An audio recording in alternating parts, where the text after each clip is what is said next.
riqueza que sustenta o meu viver. Tu és Jesus, amigo verdadeiro, que temos conhecido na vida dos meus irmãos. Tu és Jesus, eterno companheiro, o Filho do Deus vivo, o Deus Emanuel. Tu és a mão estendida, o cajado que traz direção, pão que é repartido na vida de comunhão. Tu és a plenitude do Espírito que habita em mim, pra ti está toda a virtude, da glória e da graça sem fim. Tu és Jesus, amigo verdadeiro, que temos conhecido na vida dos meus irmãos. Tu és Jesus, eterno companheiro, o Filho do Deus vivo, o Deus Emanuel. Tu és a fonte de vida, o centro de todas as coisas, te encontro guarida, contigo eu sou vencedor. Tu és da alegria a certeza, o amor que toma o meu ser, a verdadeira riqueza que sustenta o meu viver. Tu és Jesus, amigo verdadeiro, que tenho conhecido na vida dos meus irmãos. Tu és Jesus, o eterno companheiro, o Filho do Deus vivo, o Deus Emanuel. Tu és a mão estendida, o cajado que traz direção, a mão que é repartido na vida de comunhão. Tu és a plenitude do Espírito que habita em mim, está toda a virtude, da glória sem fim. Tu és Jesus, amigo verdadeiro, que tenho conhecido na vida dos meus irmãos. Tu és Jesus, eterno companheiro, o Filho do Deus vivo, o Deus Emanuel.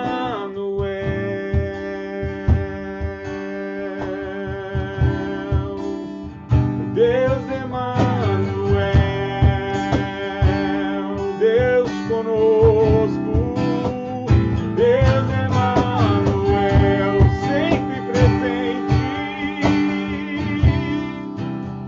o Deus Emanuel.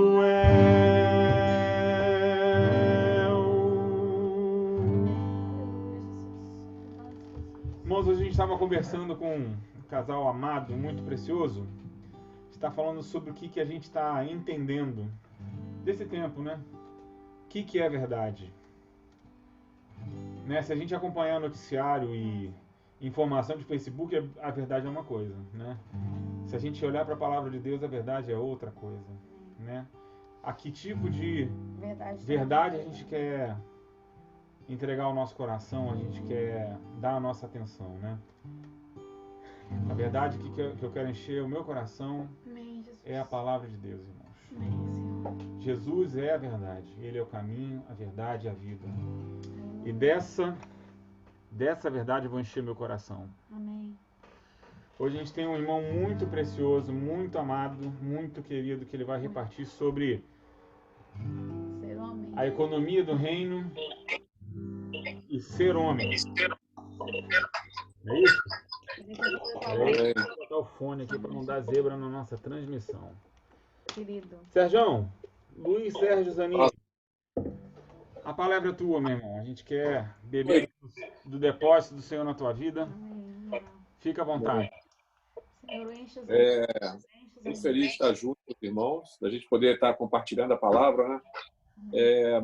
Maristela não está aqui, né? A gente é médico, nós somos médicos, ela foi chamada para 2 cirurgias aí de urgência, mas eu creio que ela deve chegar aí no meio. Queria pedir desculpas aí porque eu estou com 4 telas na minha frente. Eu não sei exatamente para qual que eu olho e como é que eu apareço. Mas me perdoem se eu não olhar diretamente para as câmeras. Estou tentando arrumar de um jeito que eu consigo olhar para duas e olhar para vocês. Tá? Porque é ruim a gente conversar e não estar olhando olho no olho. Essa iniciativa, né, da igreja do Rio de Janeiro, né, da gente estar conversando aí juntos, dando testemunho, iniciou aí no coração do Iri e da Lu, cresceu, né? Parece que tem muita gente que tem acompanhado, muito bacana isso de Deus, né? A gente está num momento difícil, né, em todo o planeta, mas ao mesmo tempo que é um momento de esperança para a gente, né? E a gente está podendo conversar, podendo compartilhar, pelo menos, imagem e palavras, né? E o que a gente espera é que em breve a gente possa estar novamente aí nos abraçando e estar juntos. Amém. É o que a gente espera.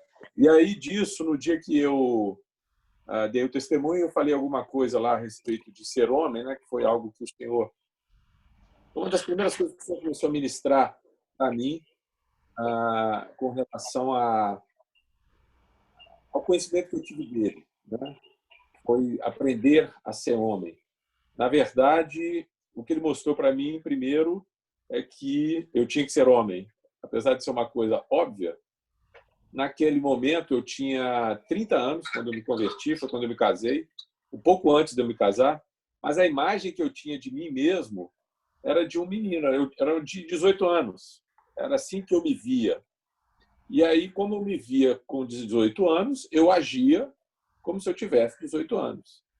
A primeira discussão que eu tive com a Maristela, eu falei, tá bom, vou embora para casa. Aí eu me dei conta de que minha casa era aquela ali, né? Eu não tinha casa para ir. E aí eu pensei, eu vou ter que lidar com isso de uma outra maneira. Não dá mais para levantar da mesa e ir embora. E a partir daí o Senhor começou, né, na ministração. Eu sentei, comecei a ler de Gênesis até o Apocalipse. Eu queria conhecer o livro de Deus e conhecer Deus. Eu entendi que eu o conheceria através de Jesus Cristo, mas para conhecer Jesus Cristo eu precisava de 2 coisas: da palavra e da igreja. Aliás, 3, né? Eu preciso do Espírito de Deus também habitando em mim, né? A primeira, o Espírito de Deus ele tinha me dado. A igreja também ele tinha me dado. E a Bíblia eu ganhei do irmão José Renato Pedrosa, um médico muito querido, irmão nosso, que me deu a minha primeira Bíblia. Foi lá em 93. E aí eu sentei e comecei a ler. E uma das coisas que o Senhor começou a ministrar para mim foi isso. Foi o que é ser homem. O que é ser homem? É isso que a gente vai discutir hoje. Os irmãos vão ter um pouquinho de paciência comigo. Por quê? Vou ter que investir um pouquinho de tempo para a gente conversar a respeito de alguns detalhes que são importantes antes da gente entrar no assunto principal. Eu estou dizendo investir tempo, não estou falando que nós vamos gastar tempo. É um tempo que vai ser investido. Tem um provérbio da palavra de Deus que diz assim, não havendo sábia direção, provérbio 11, 14. Não havendo sábia direção, cai o povo, mas na multidão de conselheiros há segurança. E a palavra hebraica aí para segurança é techuvá. Segurança no sentido de salvação e de libertação. na multidão de conselheiros. Bom, então, quando a Bíblia me ensina que quando eu tenho muitos conselheiros, que isso vai me levar a uma posição de segurança, de libertação, de salvação, eu tenho que tomar muito cuidado com os conselheiros que eu tenho. Porque não é apenas uma questão de eu ter muitos conselheiros, mas eu ter bons conselheiros, né? Por que eu estou falando isso? Porque a gente está nessa live, existem, nesse momento agora, sabe lá quantas lives devem estar ocorrendo aí na face da Terra, mas o que elas ministram? O que a gente vê que é dito e que voz é transmitida através dessas lives, né? Algumas edificam, outras será que edificam tanto assim? E o coração da gente ele é enganoso. E a gente tende a ouvir essas vozes de acordo com aquilo que a gente pensa, de acordo com aquilo que a gente quer. Onde que eu estou querendo chegar? É que o momento que nós estamos vivendo tem muitas vozes falando ao nosso redor. E muitas dessas vozes são vozes de engano e são vozes que alimentam o nosso coração naquilo que a gente espera, naquilo que a gente quer. Mas isso não quer dizer que é exatamente o que Deus tem para falar. Então, vamos investir o nosso tempo e escutar a voz que vem do Senhor. Que vem do Senhor. Nós vamos falar por isso. Nós vamos falar disso ao longo aqui de alguns próximos momentos, próximos minutos. Tem uma passagem em Apocalipse que diz assim: Tu és digno, Senhor, e Deus nosso, de receber a glória, a honra e o poder. Porque todas as coisas tu criaste. Todas as coisas tu criaste. Sim, por causa da tua vontade vieram a existir e foram criadas. Isso é Apocalipse 4, versículo 11. O Senhor, Deus, o Deus da Bíblia, o Deus da Escritura, ele é digno de receber toda a glória, toda a honra e todo o poder. Porque tudo que existe foi criado por ele. Amém. E tudo foi criado por ele por causa da vontade dele. Então, quando a gente fala de criatura, de uma criação, a gente está falando de um propósito. Quando eu crio alguma coisa, eu faço isso com um propósito. Quando eu escrevo alguma coisa, se eu sou músico, eu produzo uma música, se eu sou médico, eu produzo um texto, eu faço isso com um propósito. Amém. Com sentido. Como é que eu descubro, então, essa vontade de Deus? Como eu falei no início, através da palavra dele. No entanto, como homens, lendo o texto, a gente lê, a gente entende o texto, a gente cria uma tradição de leitura com isso. O que é uma tradição de leitura? É um entendimento que a gente tem daquilo que a gente está lendo ao longo do tempo. E aí eu leio e crio essa tradição. Na medida em que essa tradição existe, ela passa a ser a verdade. Ela passa a ser aquilo que eu creio e aquilo que eu acho que é verdade, porque foi assim que eu entendi da Bíblia. E é natural que seja assim. E o conhecimento de Deus, a Bíblia nos ensina que ele é um conhecimento contínuo, que não acaba nunca. E nós precisamos, no meio dessa caminhada, dos irmãos, né, da igreja. Não é uma coisa que acontece sozinha, não é um homem que vem e te dá o conhecimento pleno de tudo. Não. São muitos, somos todos nós, que somos chamados de corpo de Cristo. Nesse corpo, cada um tem uma função, cada um trabalha como um órgão, vamos dizer assim. Por exemplo, vai ficar mais fácil de entender o que eu quero dizer. Tem uma figura que é um leão sentado com um cordeiro. Essa figura é muito clássica no meio cristão, porque a gente lembra do milênio, de quando o Cristo virá e vai viver sobre a terra durante 1000 anos, reinar, e o leão sentará com o cordeiro. Parece uma coisa boba. No entanto, essa imagem, se você jogar no Google leão e cordeiro, vai aparecer lá um leão sentado com o cordeiro, e é uma imagem, né, voltada para a cristandade. No entanto, não é isso que está escrito na Bíblia. A Bíblia não diz que o leão vai sentar com o cordeiro. A Bíblia diz que o leão vai sentar com o cevado, com o filhote do boi, né, com o filho do boi. É isso que está escrito. No entanto, como está escrito logo depois que o lobo se senta com o cordeiro, as pessoas começam a repetir que o leão se senta com o cordeiro e vira uma verdade. Eu estou usando isso, é um exemplo aparentemente tolo, mas aí se torna uma tradição e um entendimento. É uma tradição de leitura. Quando eu falo para um cristão, o lobo, eu falo com um cristão do leão, do cordeiro, vem imediatamente essa imagem e lembra do milênio. Mas não é exatamente o que está escrito na palavra. É um exemplo, como eu disse, menor, para a gente entender a respeito do que é isso de tradição de leitura. Então, quando essa tradição entra, a interpretação entra, isso. Oi? Por quê? Porque tá dando. Com licença, gente. Certo, você está com Para usar dois áudios. Então, às vezes, dá interferência. Você precisa colocar fone ou no celular ou no computador. Vai lá. Tá certo.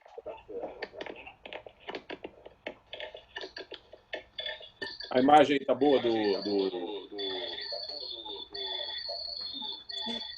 Como é que chama isso aqui? Instagram?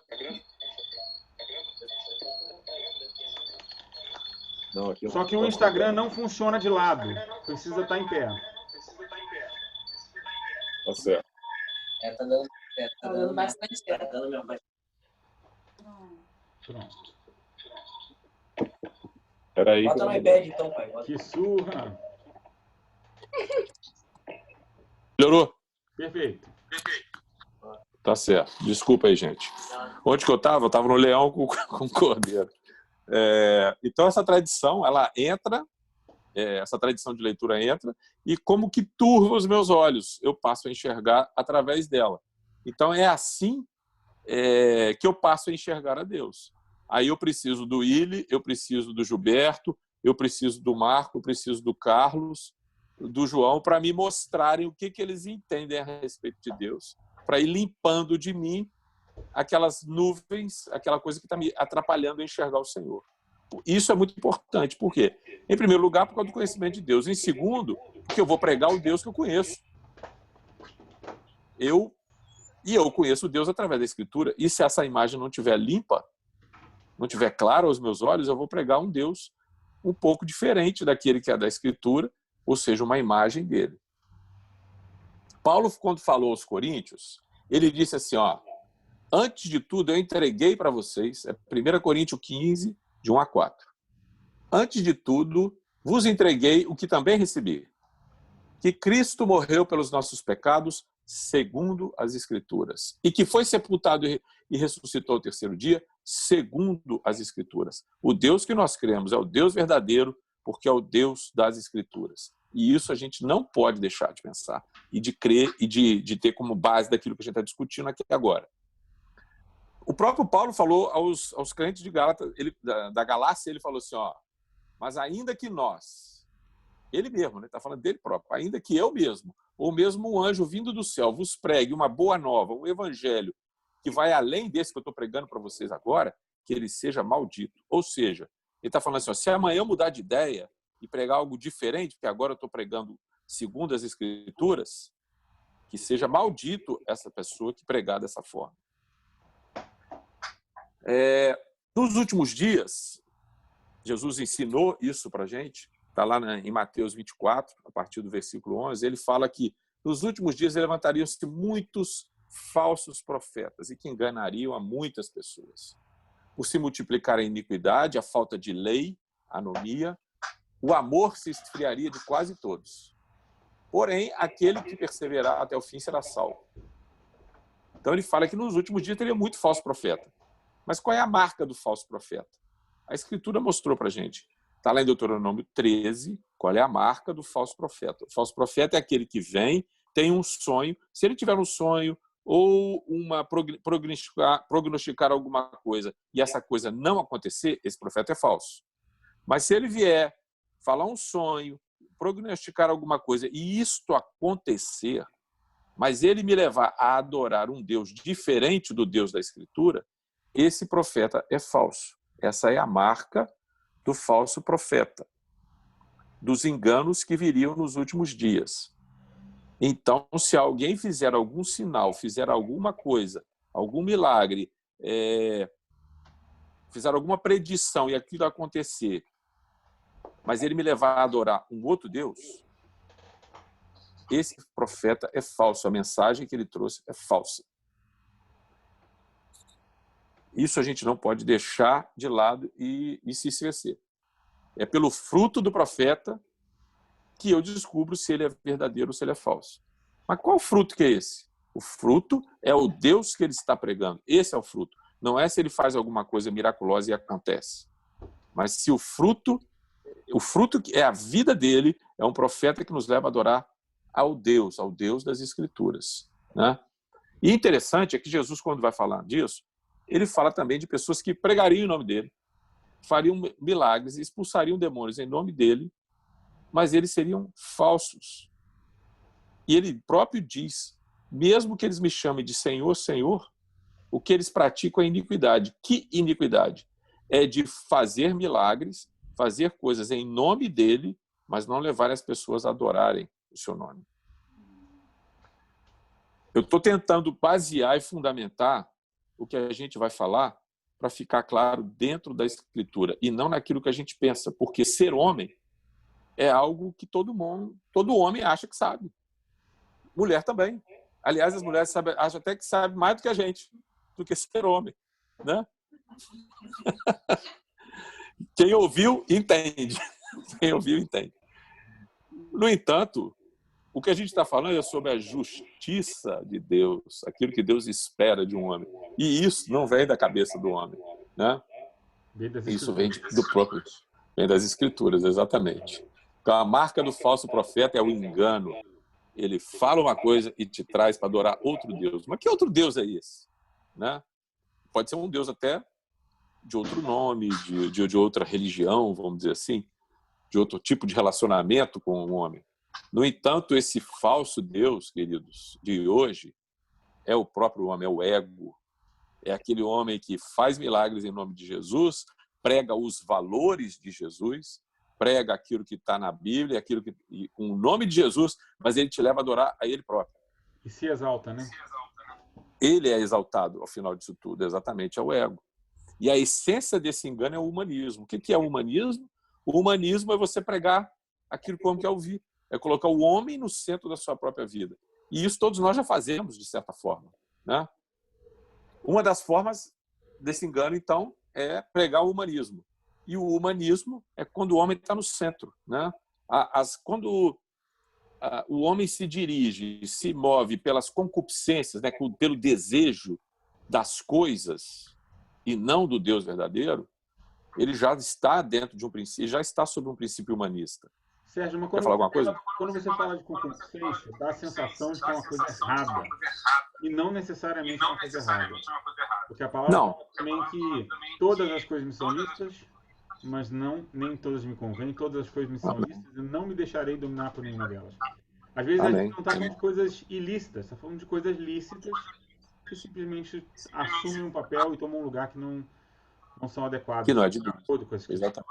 Exatamente. Paulo ensinou aos Efésios, Willy, que quando nós andávamos mortos, interessante isso, né? A Escritura considera o homem afastado de Deus e que anda em delito e em pecado, ou seja, contra a vontade de Deus, ela considera esse homem como um morto. Sim. Ele é morto espiritualmente. Que foi o que aconteceu com Adão lá atrás, né? Ele comeu o fruto, ele deixou a mulher dele comer, ela comeu. Ele viu que ele morreu.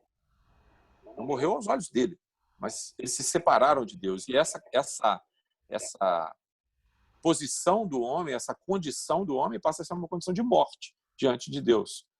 Então, o homem morto, nos seus delitos e pecados, ele anda segundo o curso desse mundo, né? A Bíblia, Paulo, como eu falei, Paulo ensinou isso aos Efésios, capítulo 2, que ele anda segundo o curso desse mundo, fazendo a vontade da carne e desenvolvendo os seus próprios pensamentos. Quando ele faz isso, ele age sob o domínio dos principados e potestades do ar. Está falando de demônio, né? É uma influência demoníaca sobre a vida do homem para ele se mover pelos seus próprios desejos. E aí a gente está falando de coisa lícita também, de coisa lícita que às vezes não convém, né? Enfim, o que existe, que eu digo, de desejo e de vontade do homem para cumprir os desígnios do seu próprio coração. Esse é o desvio que nos leva a cair no engano, que nos leva a não compreender a Escritura como fundamento daquilo que nos leva a conhecer o Deus verdadeiro. E aí a gente passa a adorar um Deus diferente da Escritura. Né? Por isso que tem 4.500 denominações, até onde eu sei, pode ter mais hoje, no nosso meio. Porque às vezes existem 4.500 Jesus, é que eu posso falar dessa forma, diferentes. E como eu disse no início, isso é natural que aconteça.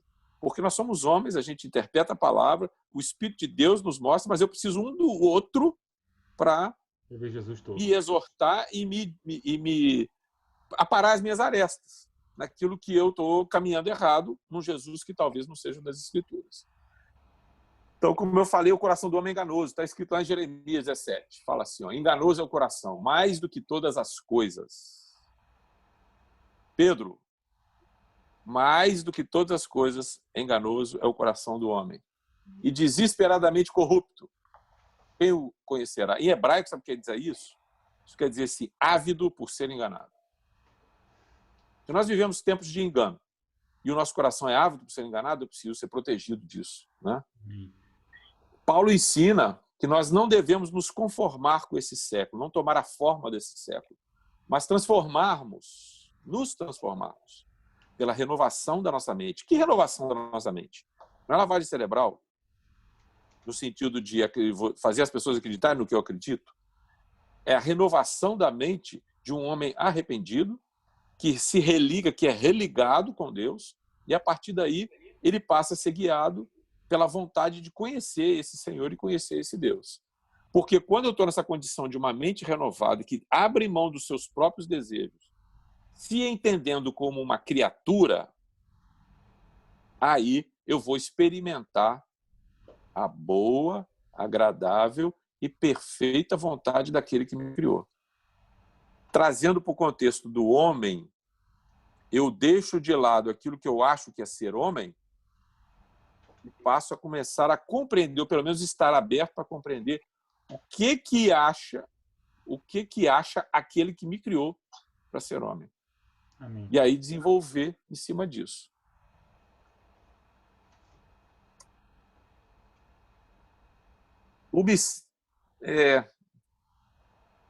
Tem um provérbio também que fala assim, de tudo que você deve guardar, guarda o seu coração, porque dele procedem as fontes da vida. Como é que fica esse negócio? O coração do homem é desesperadamente corrupto e enganoso. Mas ele também tem fonte de vida? A fonte da vida está ali. Agora, se a fonte da minha vida é morte, eu vou caminhar para a morte. Então, eu preciso guardar o meu coração do engano. Eu quero conhecer a verdade a respeito de ser homem. Foi isso que o senhor começou a falar comigo lá atrás, há 93, quantos anos tem o técnico em matemática? Há 27 anos atrás. Eu comecei a ler no Gênesis e fui embora, só parei no Apocalipse. E uma coisa eu quis, primeiro ele me mostrou que eu tinha que saber o que era ser homem. Isso já foi um trabalho. Um outro trabalho foi fazer eu querer ser aquilo. E quando eu comecei a enxergar o que era ser homem, ao mesmo tempo eu fui desejando ser homem, avidamente ser homem. E aí eu trombei com o maior problema que eu tive e tenho até hoje para ser homem, que é esse que vocês estão vendo aí na tela. Sou euzinho. Eu sou o maior problema para que o plano de Deus e o propósito de Deus para que eu seja homem se conclua, se cumpra. Amém. Eu tenho guardado o coração tenho tentado guardar o coração para que os meus pensamentos não gerem caminhos que não me levem para esse lugar.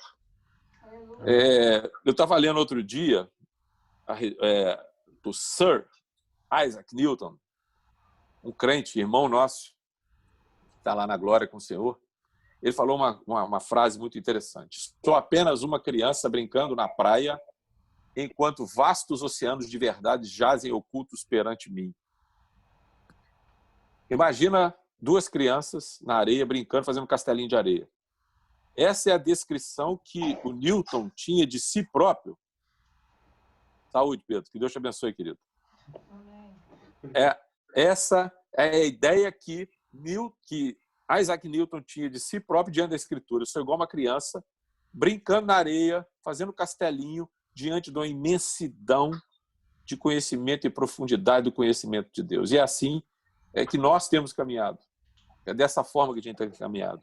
Você imagina o homem lendo a Bíblia com uma janela suja, uma janela cheia de poeira, com sujeira. Imagina o teu carro, né? Você está andando num lugar chovendo demais, aí o carro fica abafado por dentro, gera aquela névoa ali, aí você pega, passa o seu para-brisa, liga o para-brisa para limpar.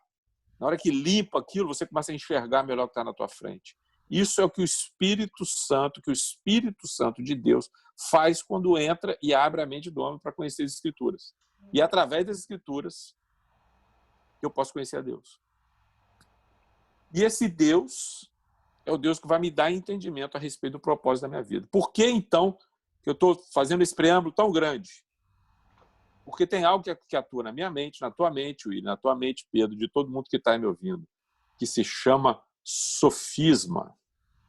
Um sofisma é uma estrutura de pensamento como se fosse um prédio. Ela é muito real. O sofisma, ele é real. O sofisma, no assunto que a gente está falando aqui, é o entendimento que eu tenho de ser homem e do que é ser homem. E eu dei essa volta toda para trazer princípios e colocar princípios aqui na mente da gente, que o Senhor está atuando nas pessoas que estão vindo, com certeza, como está atuando em mim agora, para eu também ter entendimento do que eu estou falando, para colocar por terra esses sofismas.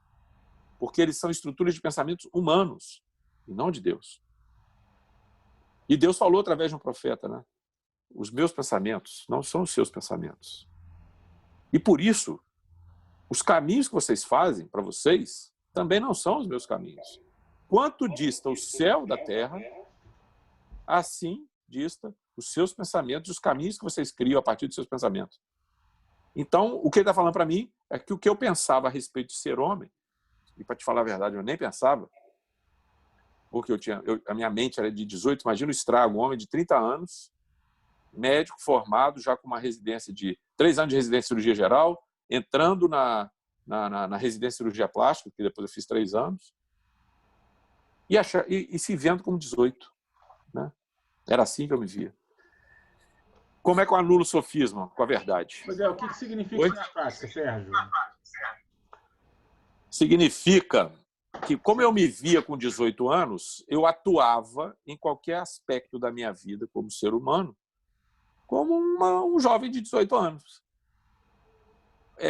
No meu casamento, eu dei um exemplo aqui. Primeira discussão que eu tive com a Maristela, qual foi a reação que eu tive? Vou embora para casa. Como assim vou embora para casa? Minha casa é aqui. Né? Aí eu tive que lidar, como eu falei, falei, não, vou ter que lidar diferente. Não vai dar para eu levantar da mesa e ir embora. Eu vou ter que ficar na mesa e vou ter que discutir isso aqui de uma forma diferente. Como a responsabilidade com a forma de agir com o meu lar, a forma de agir com o meu semelhante, a forma de agir dentro da própria sociedade. Né? Isso vai mexer com tudo dentro de mim. Porque com 30 anos eu tenho acesso, eu tenho responsabilidades de um homem de 30. Agora, se eu penso como 10 e ajo como 30, e ajo desculpe, se eu tenho 30 e tenho uma mente pensando como de 10 e ajo como de 10, isso fica perigoso. Eu vou trazer um exemplo prático, muito prático. Um homem de 70 anos que vive com a sua esposa e abre mão do seu casamento para viver com uma outra de 30, é um menino. Ele está agindo, ele está pensando como um menino e agindo como um menino. Não é uma pílulazinha azul que vai transformar a vida dele e fazer ele se tornar alguém de 30.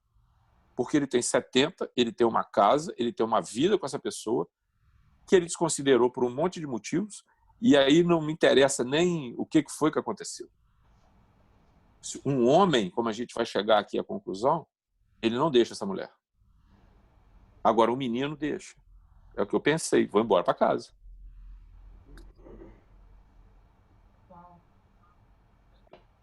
Paulo, falando aos Coríntios, ele falou assim, olha, eu louvo vocês, porque vocês estão andando conforme as tradições que eu estou ensinando para vocês. Que tradições? Ele estava ensinando para os coríntios, como é que eles deveriam viver diante da nova fé que eles receberam. Isso passava por um monte de coisas, conceitos, valores, princípios. Né? Se a gente pensar numa palavra, pensa assim, a palavra como se a palavra fosse um copo. O copo é a palavra. O conceito que ela carrega dentro de si, que a palavra carrega, né? Vamos falar a palavra homem. Quando eu falo homem, vocês estão entendendo alguma coisa. O americano não vai me entender, mas se eu falar man, ele vai entender. Então, a palavra, ela tem um conceito dentro dela. Esse conceito seria o que eu vou colocar dentro desse copo. E quando Deus escreveu a palavra dele, ele estabeleceu conceitos. Então, eu preciso ouvir a voz dele, que eu vou discernir o conceito que ele está querendo trazer para mim do que é ser homem. Existem muitas vozes no mundo. Agora, a voz de Deus, para ser discernida, eu preciso ter essa compreensão e tirar os sofismas da minha frente, tirar essas estruturas de pensamento humana da minha frente e falar assim, Senhor, eu preciso de ti, eu não entendo nada e eu quero aprender tudo de ti. Então, nós estamos falando de criação, nós estamos falando de um Deus que existe, que criou o homem. Quando a gente fala criatura, quando a gente fala criação, expressa propósito, nós já falamos sobre isso. Imagina um quadro pintado assim com um barquinho ali no porto, parado, com aquela imagem bucólica, um lago, bonito, é lindo. O barquinho está ali, o barco à vela. Imagina isso aí na sua mente, está lá. O barco é bonito, mas ele não foi criado para ficar parado ali. Ele foi criado para singrar os mares. Ele foi criado para construir... Oi. Dá uma olhada no teu Instagram aí que ele travou. Oi. Oi. Foi? Foi, normal. Tá falando do barquinho, ele foi criado. Certo. Espera aí um pouquinho aqui, que é a bateria que está acabando do celular. Deixa eu botar aqui. Tá falando do barquinho, vamos lá. Então imagina, nós estamos falando de criação, propósito. O barquinho está ali no lago, está ali parado no porto e não está singrando os mares que ele deveria singrar. Quem construiu aquele barco, construiu o barco com um propósito, era singrar os mares. Parado no porto, ele não está numa posição de justiça. E esse é o conceito de justiça. Se a gente perguntar na nossa sociedade hoje, o que é justiça? Talvez a primeira palavra que... talvez uma palavra que a gente encontre mais coerência, não, mais concordância, seria igualdade. Né? Justiça é igualdade. O que a Bíblia nos ensina, o conceito, né, do copo, lembra do copo com o líquido dele lá dentro? O conceito bíblico de justiça é aquilo que é como deveria ser. Mas como as coisas deveriam ser? Conforme a vontade daquele que criou essa coisa. Você pode achar uma chaleira com umas rosinhas dentro dela, bonito, é até bacana, decora. Mas a chaleira não foi construída para isso. Então, ela não está numa posição de justiça. A posição de justiça de alguma coisa criada é estar conforme a vontade daquele que a criou. E se a gente parar para pensar na nossa vida, na nossa existência humana, quando eu estou numa posição de injustiça, ou seja, numa posição que não é aquela para a qual fui criado, isso é adoecedor. Isso gera um monte de doenças que a medicina deu diagnóstico para elas. Ansiedade, depressão, bipolar, câncer, gastrite e por aí vai. A minha posição de injustiça para com a minha existência, ela é adoecedora e ela causa problema no meu organismo. Essa ligação ela é clara. Os homens só não levam em consideração Deus, enquanto um monte de motivo para essas doenças. Mas elas se baseiam nisso, no nosso distanciamento de Deus, que tem um nome, chama pecado. Né? A morte passou a habitar no homem a partir do momento em que ele pecou. Você imagina o corpo de Adão com trilhões, acho que são 3 trilhões de células, não sei exatamente agora de cabeça, mas são muitas células, estavam todas ali em equilíbrio. De repente, ele comeu um fruto que não poderia ter sido comido. Ele desobedeceu a Deus e mudou toda a estrutura do corpo dele para uma condição de injustiça. Então, justiça, a gente entendeu o que é, aquilo que é como deveria ser. Agora, qual que é a justiça de Deus, do Criador, para o homem? Isso aí equivale a você perguntar o que é ser homem. Eu saber qual é a justiça de Deus para o homem é equivalente a fazer uma pergunta. O que é ser homem? O que é exatamente ser homem? Teve um homem na Escritura, o nome dele era Jó. Um homem que a maioria das pessoas entende aí qual foi a história dele. Jó formulou uma frase que mexe muito comigo. Está lá no capítulo 7, 17. Fala assim, ó, que é o homem para que tanto o estimes e ponha nele o teu cuidado, e cada manhã o visites e a cada momento o ponhas à prova? Que é o homem? O que é o homem? Para que esse Deus tanto o estime e que ponha nele toda manhã o seu cuidado. Que amor é esse? Quem somos nós? Que somos nós? Para que o Deus Todo-Poderoso, Criador de todo o universo, se importe com a gente. Um dia ele disse assim, e foi no 6º dia, façamos o homem a nossa imagem, conforme a nossa semelhança, e tenha ele domínio. Façamos o homem a nossa imagem e semelhança, e tenha ele domínio. Quando chegou ao final da criação, Deus declarou assim, viu Deus tudo quanto fizera, e eis que era tudo muito bom. E o homem estava incluído aí. Mais tarde, bem mais tarde, o apóstolo João formulou uma frase inspirada pelo Espírito de Deus. Na primeira carta dele, lá no capítulo 4, 9, deixa eu fazer uma pergunta, William. A gente tem como colocar no YouTube esse texto meu? Não, porque o que a gente está gravando aqui no Zoom vai desse jeito falar. Tá bom. Não, eu estou falando de colocar um arquivo lá para alguém ver. Depois a gente vê, então. Vou continuar repetindo as passagens. Então, 1 João 4, 9, o apóstolo João declarou assim, nisso se manifestou o amor de Deus em nós. Veja bem que eu construí um pensamento. Jó colocou assim, que é o homem para que o estimes tanto? Aí eu me remeti ao Gênesis. Façamos o homem a nossa imagem e semelhança. Deus criou o homem por amor. Né? João também escreveu assim, porque Deus amou o mundo de tal maneira. Por que Deus amou o mundo? Porque ele criou o mundo. O mundo inteiro, tudo que existe, é criado por Deus. E ele ama. E ele ama. Nisso se manifestou o amor de Deus em nós. Esse amor, como que esse amor dele se manifesta em nós? Que viemos do pó da terra. Em haver Deus enviado o seu Filho unigênito ao mundo, para vivermos por meio dele. Para vivermos por meio dele. Lembra que eu falei lá o ensino de Paulo em Efésios, que aqueles que andam em delitos e pecados são considerados mortos, e são considerados mortos por causa de uma desobediência que aconteceu lá atrás e que nós repetimos a cada dia, a cada instante da nossa vida.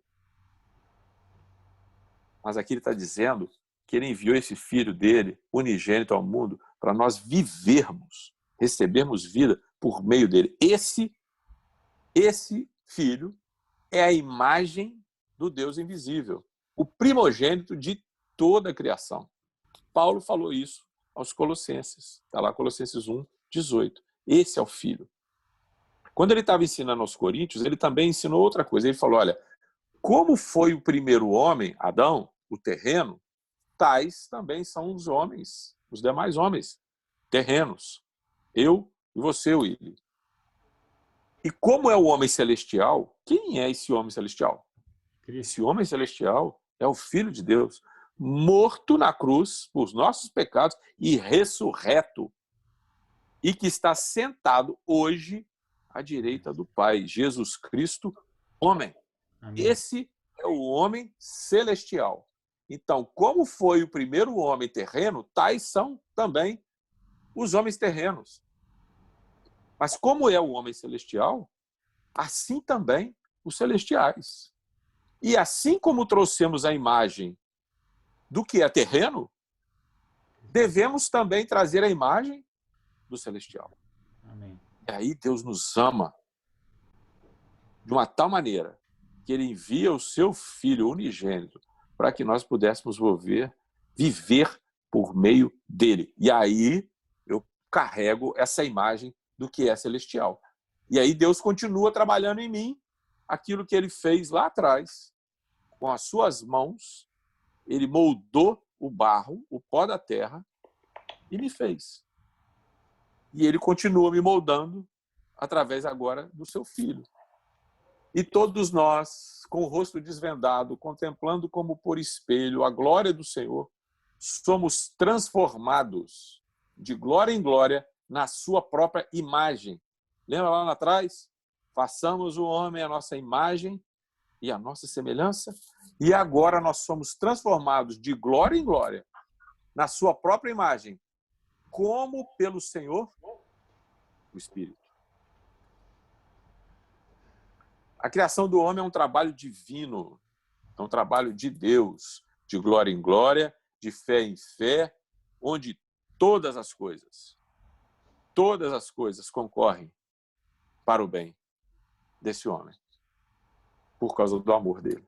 Por quê? Porque a justiça de Deus para a minha vida é que eu seja um homem perfeito. E esse perfeito é a semelhança do seu Filho, Jesus Cristo. Esse é o homem. Existe um conceito, vamos lembrar agora de novo, copo cheio d'água com um conceito ali dentro. Uma palavra hebraica que é edut. Edut, em hebraico, quer dizer testemunho. Lembra. Esse é o conceito. A palavra é testemunho. O que quer dizer e qual é o conceito de testemunho, William? Quem vê, lembra. Quem vê, lembra. Vou dar um exemplo fácil da gente entender testemunho. Imaginem agora na sua mente uma cruz. Te faz lembrar de quê? De Cristo. Esse é o testemunho. Esse é o edut. Quem vê, lembra. Deus falou lá, no sexto dia, criou, façamos o homem a nossa imagem e semelhança, e tenha ele domínio. Façamos a nossa imagem e semelhança e tenha ele domínio. O versículo seguinte diz assim: criou Deus, pois, o homem à sua imagem. A imagem de Deus o criou, homem e mulher os criou. Essa palavra, segunda palavra, homem e mulher os criou, é zakar em hebraico. Zakar. O conceito que zakar carrega é de macho, masculinidade. Então, eu posso dizer que Deus pôs, esse pôs está falando do versículo anterior, façamos o homem a nossa imagem e semelhança. Criou Deus, pois, o homem a sua imagem e semelhança. Homem, macho, e mulher, fêmea, os criou. Então, como Deus criou o homem, que seria a sua imagem e semelhança? Homem e mulher. Homem e mulher. Interessante é que essa palavra zakar, no hebraico, gente, não precisa saber muita coisa, vou explicar aqui rapidinho, e eu também nem sei tanta coisa assim. No hebraico, as palavras têm uma raiz, e geralmente essa raiz são de outras palavras de 3 letras, às vezes 4. A palavra zakar, ela quer dizer homem, macho, masculinidade. Mas ela também quer dizer, a raiz dela quer dizer lembrar. Quando você lê lá em Êxodo 28, lembra-te do dia de sábado, a palavra para lembra-te é zakar. Zakar, o dia de sábado. Então, a raiz de zakar, macho, é zakar, lembra.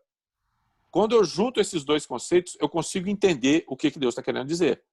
E o que ele está dizendo é o seguinte, que o propósito de Deus em criar o homem é trazer a lembrança quem Deus é. Amém. É o edut. Quem vê, lembra. Então, quem olha para mim, precisa lembrar de Deus.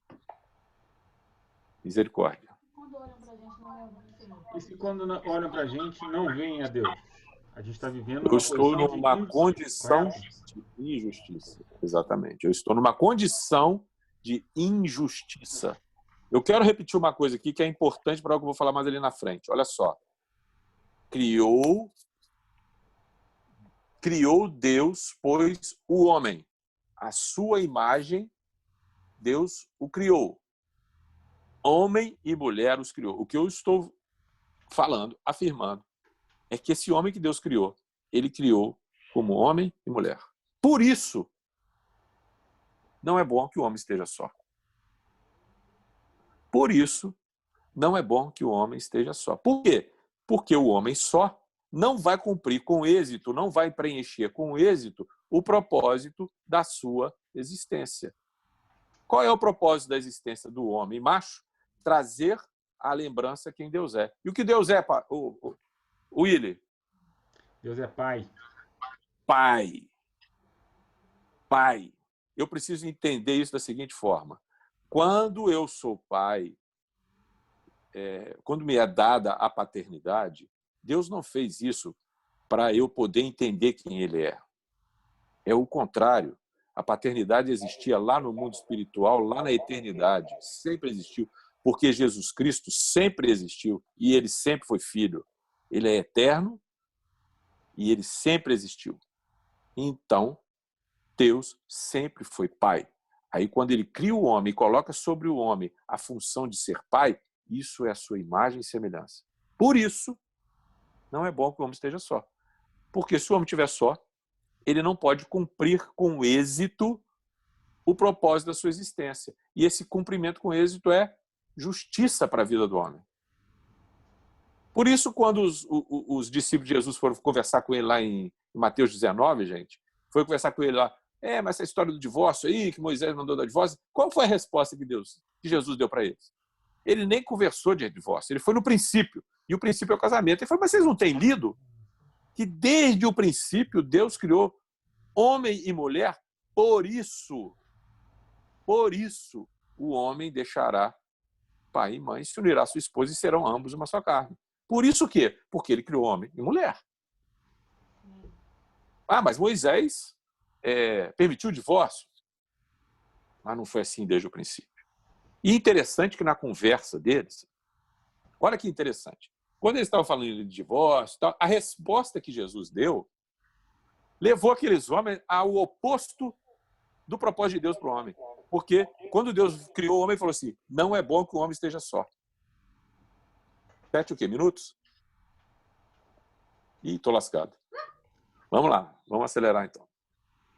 Agora tem que terminar isso. Bom, a conclusão que eles chegaram é que não era bom que o homem tivesse casado. A resposta que Jesus deu para eles, não, então se é desse jeito não é bom ser casado. O que ele falou anteriormente foi que não era bom que o homem tivesse só.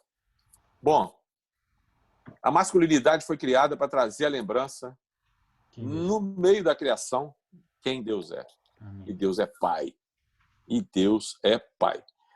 Paulo falou, por essa causa, então, me põe de joelhos diante do Pai, de quem toma o nome toda a família debaixo do céu. A palavra família ali é pátria. Essa pátria ela fala de... A origem dela e a raiz dela é pater, que é paternidade. Toda paternidade emana do Pai. Então, o homem, ao ser pai, ele está trazendo a lembrança quem Deus é sobre a terra. Como se forma um homem? Quando eu era menino, Paulo ensina isso para a gente. Eu falava como menino, sentia como menino, pensava como menino. Quando cheguei a ser homem, desisti das coisas próprias de menino. Há uma ação própria do homem. Eu tenho que desistir de ser menino. É uma escolha. Né?